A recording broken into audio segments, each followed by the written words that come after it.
We're going to talk about pickles tonight. Of course, I am not the expert. The expert is one Dave Leader, who wrote the book on pickles, and he published this a few years ago. Dave is now retired down to Florida, but I believe he still has copies of the book available, or you can get it through certain hobby shops or other places. But he's been a source for me and a lot of information, and did a great clinic on it. But I just stole some stuff from him and went on. So cucumbers are the source of pickles. The typical, some of you were talking about making pickles, but the process normally is you soak the cucumbers in a vat of salt brine at what's called a salting station. And then once they've sat in that brine for extended period of time, they are then loaded into vats or tubs on what we call a pickle car for transportation to the factory, where the pickles are then soaked in vinegar to displace the salt, and then they're sliced, packed, whatever else is done with them at the factory. The photo here is of Keokuk Canning pickle field down around in the southeast corner of Iowa. Keokuk Canning was based in Keokuk, Iowa, and I found as I started researching this that pickles were raised all across eastern Iowa. We think more places like Michigan, Wisconsin, maybe northern Indiana, northern Illinois, but in the early years, cucumbers were common in eastern Iowa. So, and of course, here's a photo of farmers bringing their cucumbers to the Heinz facility in Holland, Michigan, of all places. I have no idea how that got in here, so we'll just have to live with that.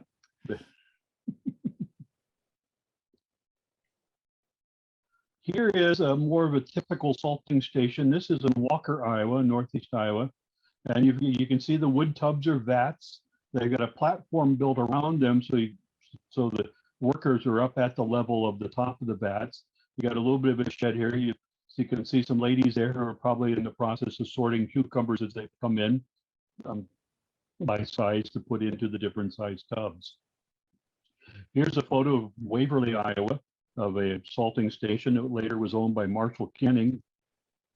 You see the tubs are white. They were often whitewashed, which made them a little bit cleaner or easier to clean or something, but they stood out. And you notice they're all out in the open air.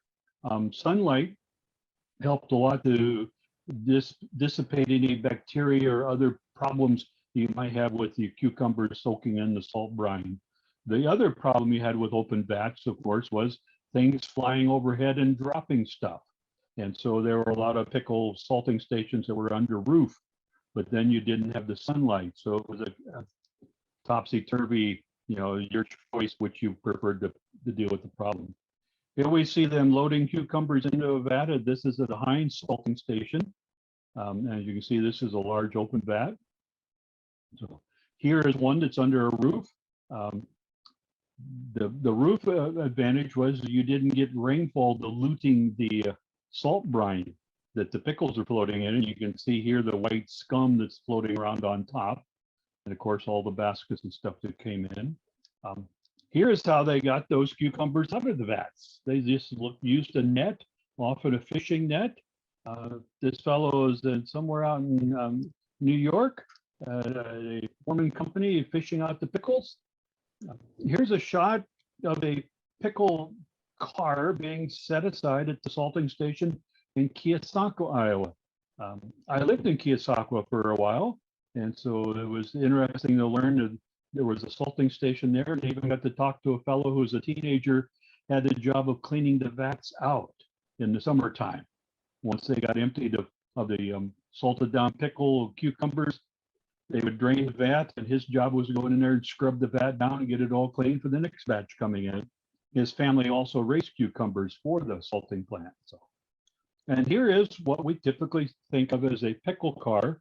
And you can see the workers up there with their wheelbarrows, and they have fished them out of the vats, filled the wheelbarrow, and they're now dumping those cucumbers into the vats on the pickle car. And these also, I think, are filled with the salt brine.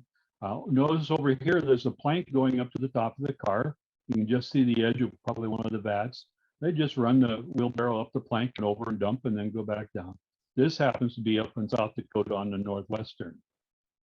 And this is a Squire dinghy pickle car. Here we are just collecting the cucumbers at a salting station. They've got some sort of a sorting mechanism here where they can pick through. The pickle companies were looking for certain size of cucumbers, and if farmers brought in the wrong size, they would be docked. Extra large cucumbers could be used for spears and slices. Real small ones were the ones that were sought after for making gherkins and things like that. So this is a Libby McNeil Libby pickle station in Indiana. You can see the vats up here, and of course the barrels and collection stations and workers. Here's another. I just got a lot of photos of. It's amazing how many of these places were around the upper Midwest in the farming areas. Just the open vats. So you see a grain elevator back there. Probably railroad tracks run through there somewhere. Here's one that's covered. This is a Bond Pickle Company up in Wisconsin. At you Wisconsinites can probably pronounce that. I don't know, but it's another Libby McNeil Libby. So here is another salting station for Libby McNeil Libby, but this one's all covered, and this is in Sidney, Michigan. Here's one in Lakota Pickles. I don't know where it's located at, but you can see just the open vats along the track here, the depot there in the distance. I can tell you where it's at. Good. It's Lakota, Michigan. Michigan. All right. It is. You know, you find photos, not always do they identify what they're located at. So thank you, Ron. So here's another Heinz salting facility in Worcester, Michigan, not Massachusetts, Michigan. So Heinz was all over the place. So this is up in Minnesota. People sitting on the barrels at their pickle factory. And here is where they are collecting the cucumbers and getting ready to dump them up into vats. Hey, Doug, Yes. can I get that photo you just showed? Well, let me go back here. This one? See the top? You were saying many of those vats were open. I remember a lot of those vats had covers, and look at that cover on, they could open them like halfway. And so Sure. those that were out in the open in the sun, they, if it rained or that, they could close them whenever they needed to. I thought that was their hot tub cover. Okay.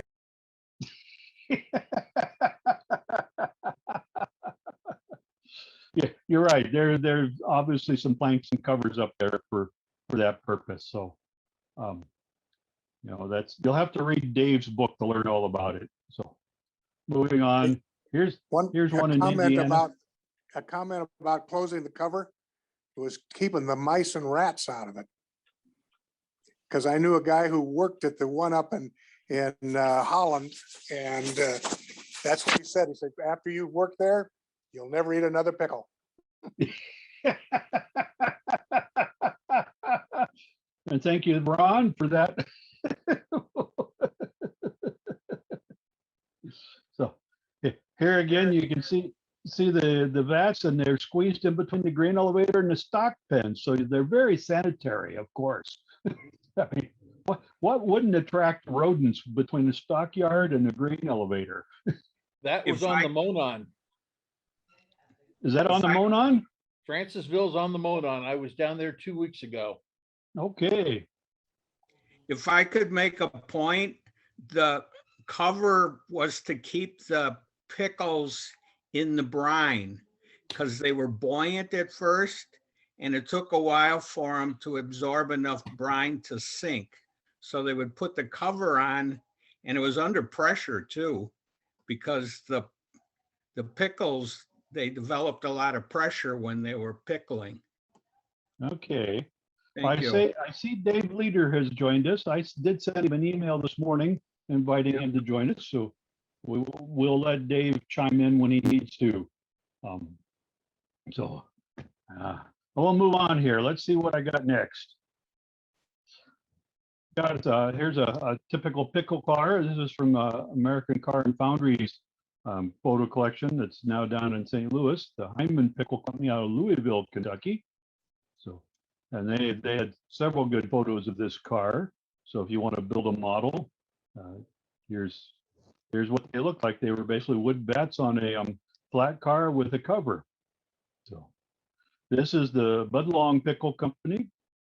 Budlong was a company out of the Chicago area, and they had a field along the Rock Island tracks in Keosauqua that they owned where they grew cucumbers.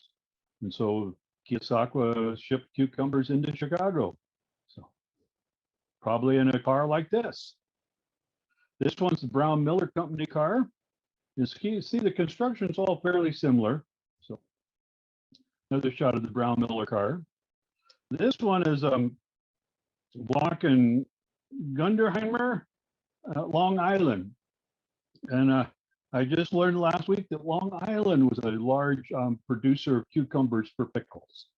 The sandy soil out there was ideal for raising cucumbers. The sign on the car says Guggenheimer. Oh, I couldn't type correctly, could I?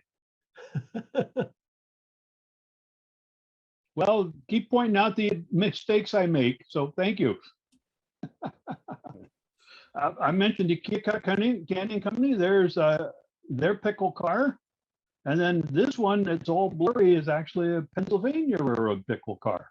So even though a lot of the cars were owned by the producers of canning factories, there were a few that were also owned by the railroads themselves. Yeah, put an out of focus picture on for the Pensy guy. It's the only one I could find. You find a better one, share it. I certainly will. I had no idea. Absolutely no idea that the Pensy ever had those. That is so cool. Yep, same here. Well, now you have a hunt. Go looking. Oh, I got it in the basement. I got an AHM car. That's it, man. Good. So this is one owned by the Sioux. They serve Gibney Pickles in Minnesota. And this is Von Allman Pickle Company out of Louisville, Kentucky. Several companies there in Louisville. Notice this is a steel flat car, not a wood flat car body. So, and in case you're wondering, Von Allman pickle car was the basic source, because these are the instructions for the let's see, who was it that did the pickle car kit years ago? Northeastern or somebody like that. So that's what these drawings are from. So, and then of course, pickle cars today are available. We're all, I think many of us familiar with the Athearn car picture at the bottom, but American Model Builders does a laser cut kit for building a pickle car on top of a flat car. And here you can see one that's not been painted yet, and you see how it's constructed. That would make a very nice looking car. So, of course, Heinz, they had what we typically call the coffin cars. You didn't see the vats because they were all enclosed in with these sides. But essentially, this was the same thing. It had tanks inside and roof hatches above on top where they would dump in the cucumbers. And here's a model that Georg Hensel built. So, and they had several different designs. Here's an O-scale model on the bottom. I don't know who built it. But you can see it's got the steel supports along the sidewalls of the car.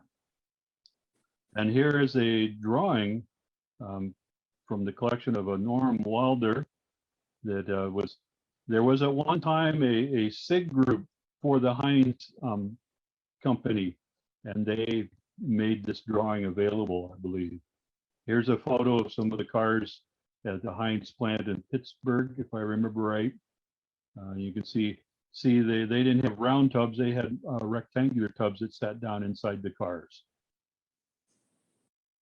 And of course, the vinegar was the other part of the pickle industry. So you had vinegar cars. There's a Heinz vinegar car.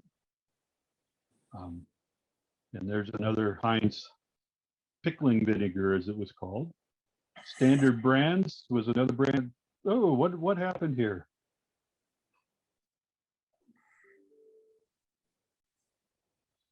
Standard Brands vinegar.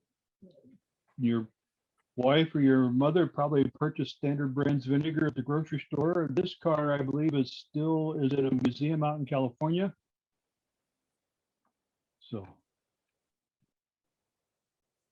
here's an early vinegar car. This is Baltimore, Maryland National Vinegar Works. And you can see it's just wooden vats on a flat car, very similar to the very early oil tank cars. So, of course, Heinz also had refrigerator cars. We can see here for shipping products. And here we have the loading dock where they're loading boxes of products in the refrigerator cars. They had trucks for delivering their food items, and you can see on the truck there a variety of the items they carried. My mouse is getting carried away here. Some chili sauce, baked beans, sweet pickles, peanut butter.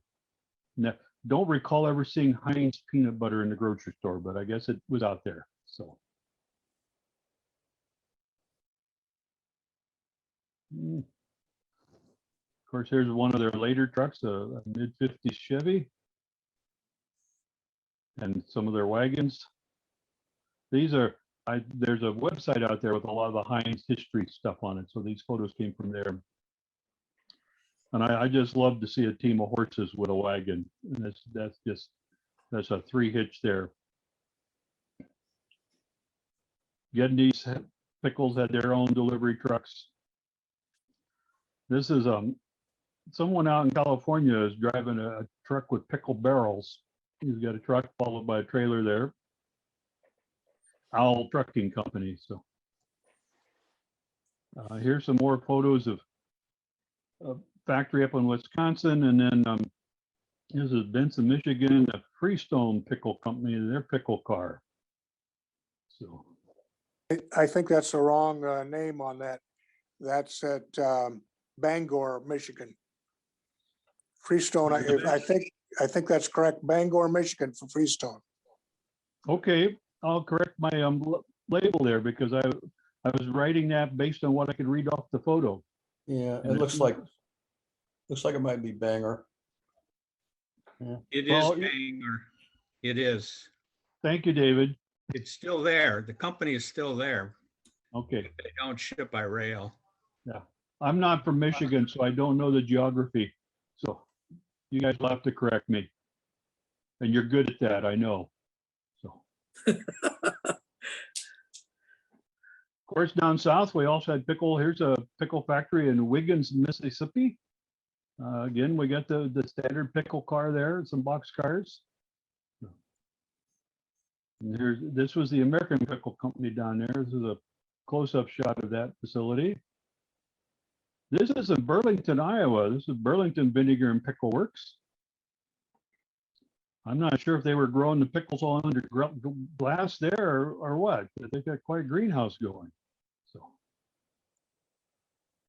here's a large pickle plant in Mount Olive, North Carolina for Mount Olive brand pickles. And look at all the vats out there in the open. And as you see, they all have covers on them. So this is Atkins Pickle Plant in Arkansas, a series of photos from 1955. Here's an overhead shot showing the rail line coming in and the pickle vats there. So here's some of their vats. Now this is the plant later in the 1990s, still in operation. Still got all those pickle vats back there, but it looks like maybe they've lost their rail connection and they've expanded their storage and doing it all by truck now. There's some more pickle vats. If you want to do a little touch with weathering, that's a good shot to show you how it's done. Clausen Pickle Factory in Thayer, Indiana. This is out in Tacoma, Washington, Nally's Fine Foods. Here we see the fellow using a typical fishing net to fish the cucumbers out of the vats and into his box here that the forklift will pick up and haul into the factory. Here are the ladies sorting the cucumbers for pickles at the Marshall Vinegar Works in Marshalltown, Iowa. And here we are sorting pickles at the Atkins Pickle Factory down in Arkansas. So, and then here's these guys sorting pickles, looking at the size and comparing them. So this is somewhere out in Washington, a Pickle Works, all the barrels stacked up, 1959 again, looking at the size of the cucumbers or pickles. This is Pacific Vinegar Pickle Works in Hayward, California. Got the rail line here in the loading dock with the barrels stacked up. Some openings in the side of the building, and here are the vats and the barrels. And here we are looking inside. This is all the same facility. So it's amazing what you can find once you start looking online for stuff. This is an unknown location in winter, so it's certainly not Mississippi or California. So this is a facility out in Utah Pickle Company. So,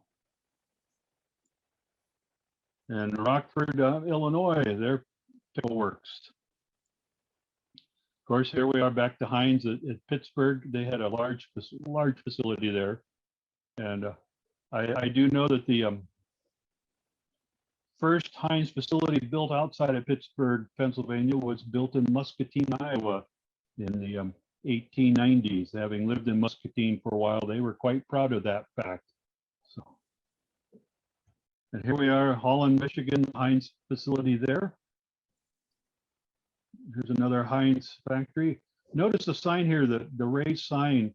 I understand that Heinz salesmen were given little pins, like a tie tack, in the shape of the pickle with the Heinz name on it, that they wore or carried around, and sometimes they gave them out to people. I know I've seen them. I think, Dave, are they in your book?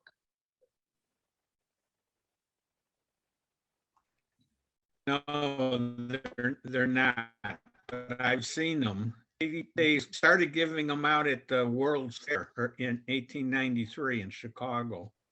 That's where Okay. they started. Maynard Mitchell today had a picture of the one he has in his possession. Yes. So that's what made me think when I saw this photo. I'm going, oh yeah, the little tie tack pins. So, yeah.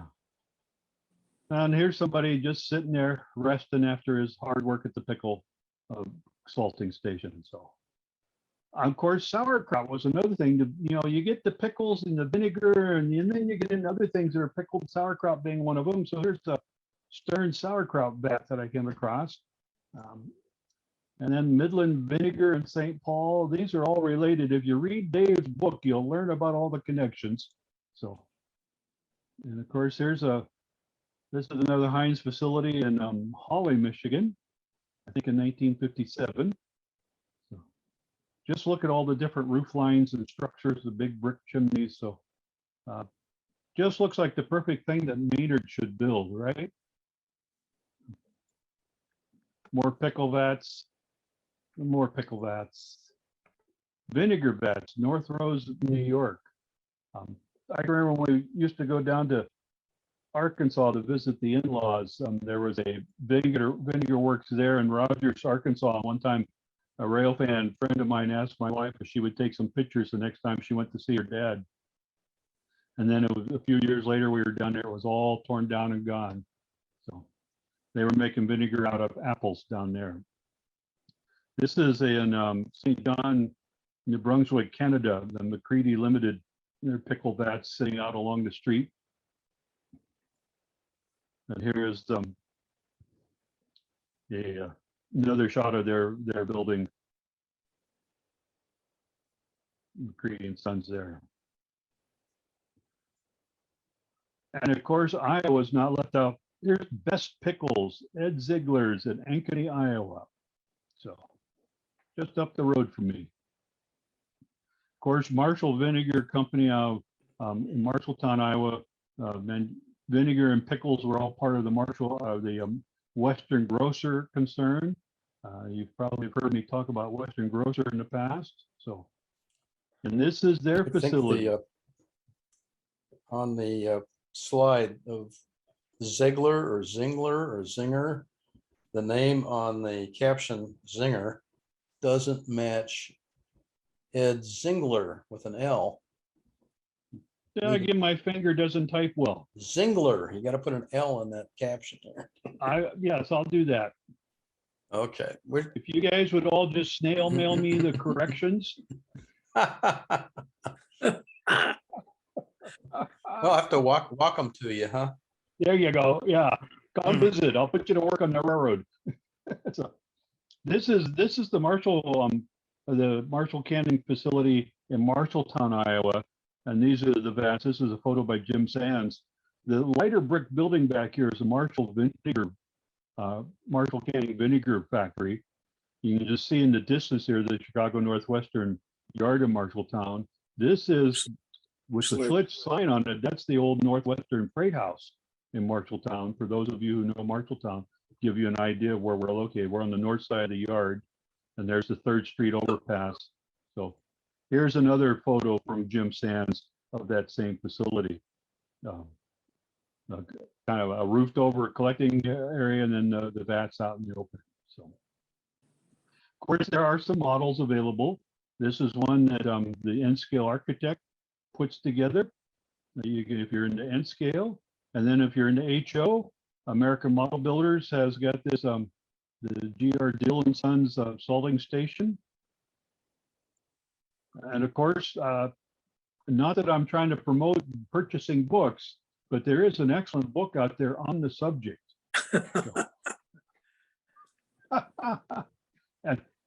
and that is just a quick look at Pickles. Can I make one comment? Of course. One thing that's very important that David found when he put out his book, for many years, when I used to look at the pickle industry for what it's worth, I did all of that. And there was everything you found in research on Heinz Company said all they ever had was coffin cars.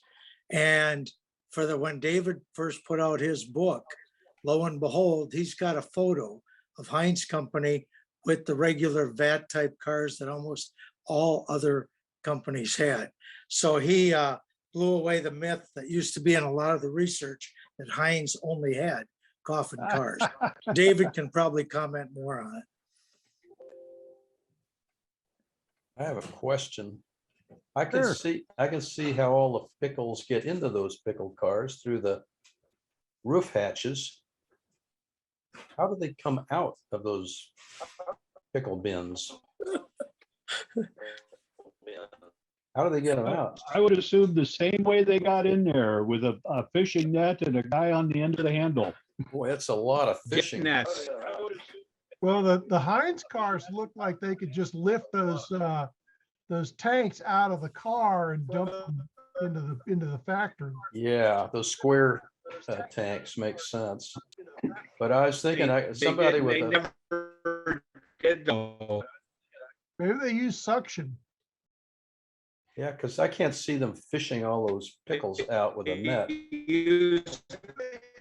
used dip nets. They used what? It was all by hand. Labor was cheap. Yep. Labor was cheap. It was all by hand. Yeah, but you gotta And get, those vats never came out of the Heinz cars. Nope. I thought they did Mm. too. I Nope. was corrected. The vats stayed in the cars. They didn't empty them and dump them.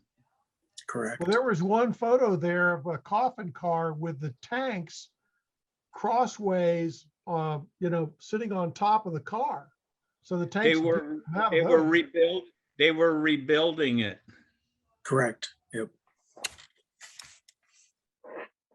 I have a question. When you look at I think all of the photos that Doug shared with us tonight, there seems to only be one pickle car like in a train or being loaded. And yet the quantity of the vats around the processing were enormous. So where did all the other pickles go? Rats. Because it looks to me like it would take several cars to empty one tub. It did. But it took a long time to fish all those pickles out of each tank, so you could probably load up 3 or 4 cars, pull them out of there and spot 3 or 4 more. The guy would still be up there with his net trying to get pickles out. It Those just- of us, those of us that live in Michigan don't have to go very far to find a lot of pickle stuff. Over in Decatur, there is a group of new pickle vats, they're all made out of plastic, hundreds of them. And of course, Bangor is right up the road. Holland is not very far away, although you won't see much at Holland anymore. Almost the only thing that they get in there was alcohol to make their vinegar out of it.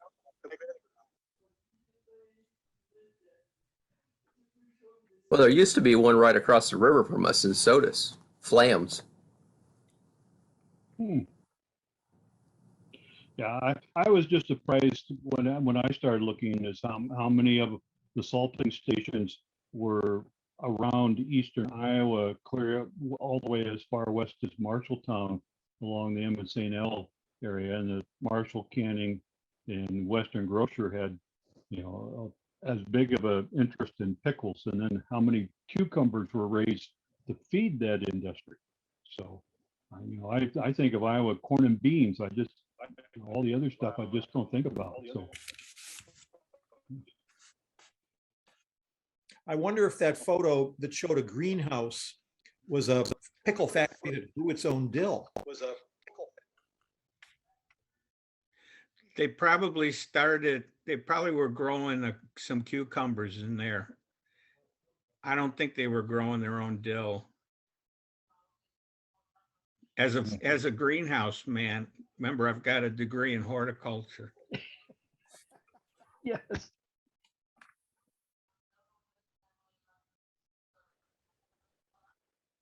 So they were doing starter sets for the local farmers for cucumbers.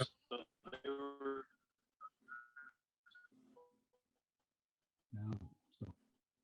Well, that's all I have to share. So, Well, thank you very much, Doug. That was outstanding, as always. I'd like to put in my 2 cents worth about the book. I saw a reference to it and ordered it. It's very fascinating.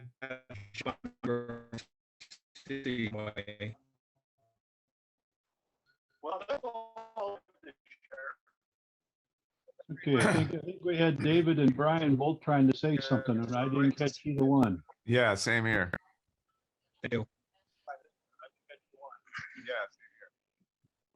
I said, great presentation.